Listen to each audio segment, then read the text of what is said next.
I always think about music as a soundtrack to your life. My mom would, she would bring us to shows and put me and my brothers in like the front row. She was a star. I learned a lot from watching her. I learned a lot from watching my dad play the drums. And I think that, if music is kind of the soundtrack of our lives, I mean, it started for me from day one. I'm a songwriter first. I'm definitely, a musician. I play a variety of instruments. I write on guitar and piano. But I would describe myself as being somebody who puts poetry to music. Able to sing where your soul can dance. I know the bridge may take you far from the ones that you love. The first song I ever wrote was a song, I can't remember the name of it, but I remember it being very, very serious. And I remember running upstairs really quickly to show my parents and say, "Come down here, I wrote a song." I was like the most excited I think I've ever been in my life. There was one really brilliant line in it. It was said, "You toast to happiness, but you don't drink the wine." Still have to use that line somewhere in some things, but I remember that being, just taking it very, very seriously at like 14 years old. From that moment, I just said to myself, this is what I want to do, because there was no other feeling that I've ever had from when I wrote that song on. I was off. I was ready to go. For many, many years, I was a really, really solitary writer, meaning that I had to do everything myself. I could not have any help. And now I'm really pleased to just kind of opened up my world a little bit to some just beautiful people that I've just been able to bring out other sides of me that I didn't know I had. The sooner an artist opens up their world, the better it's going to be.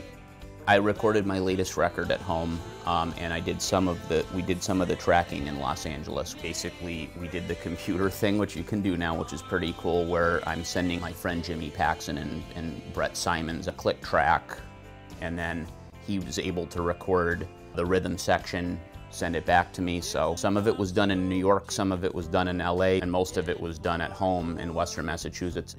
I perform with a band. I have a fantastic band. I also perform solo, so I like the versatility of being able to express my songs in a way that's just, me and a guitar, me and a piano, and an audience. And I also like to really rock with my band too. When you're an entertainer, the perception is that you've got to be the most outgoing person.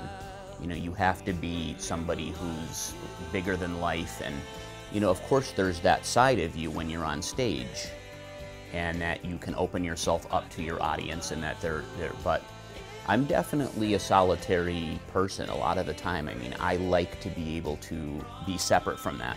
So my time alone, I've often said one of my favorite things in the world is to get up and, sit at my piano writing all day long.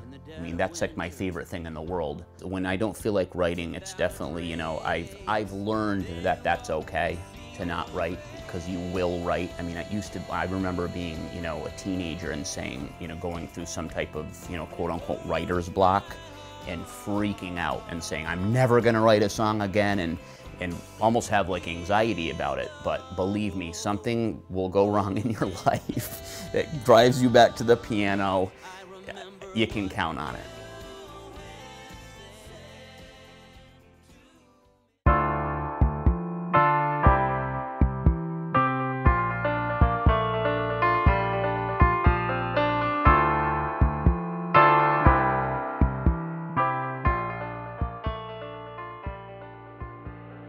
I came to think about writing the Symphony with Silence by not just experiencing the tornado. I mean, I was trying to articulate those feelings in a way that could be applied to anyone that was going through something similar. I really wanted people to walk away with an idea that your town can be destroyed, things in your life can go wrong, but you can rebuild.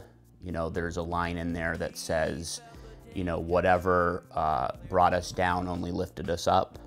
What tried to cast shadows only radiated light.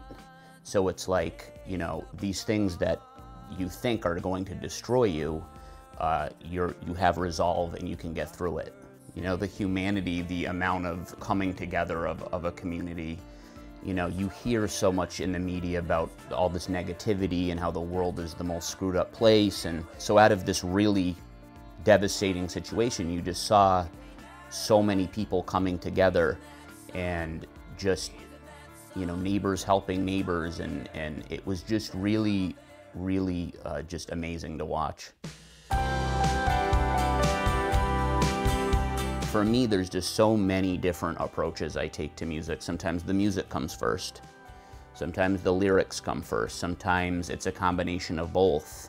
To this day, I don't follow rules that are, you know, music rules. People that have produced me have said, no, you have to, and I said, no, it's the song, the melody and the words will take us to where they need to be. It's all about the song at all times.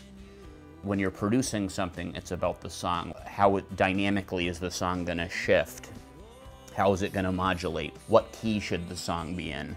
Those are all questions that are pivotal, but you always have to ask yourself, whatever decision I'm making, is this enhancing the song, doing nothing for the song, or taking away from the song? And it has to be enhancing the song. If it's not enhancing the song, it's out. I think singer-songwriters are more important now than ever because I feel that they're just not heard in a huge, you know, we exist in somewhat of a pop culture that is extremely superficial, you know, and I'm not saying all of it is bad. I mean, there's definitely some artistry in that top tier, but I think that singer-songwriters, you know, you still hear that music being played in the most intense part of a movie, you know, put on HBO and, you know, watch one of their original series, you know, the most pivotal moment of a TV show, the most dramatic part that's making people cry, there's a singer-songwriter singing that song behind it. People have a yearning to hear the human voice. They have a yearning to hear real instruments being played. There's just such a demand for that. You know, you go to a show now, like there's people on the folk circuit that are still doing it. You have young, really young people there going, thank you. You know, thank you for a live human being being here, you know, sharing your heart with us, so to speak. I'm a believer that words are as musical as an instrument. I feel like you can use words in a way that not only express a thought, but express an emotion in a way that, and phrase it in a way that no one's ever heard before. And I think that's what's really groundbreaking. And I still think that there's room for that in music.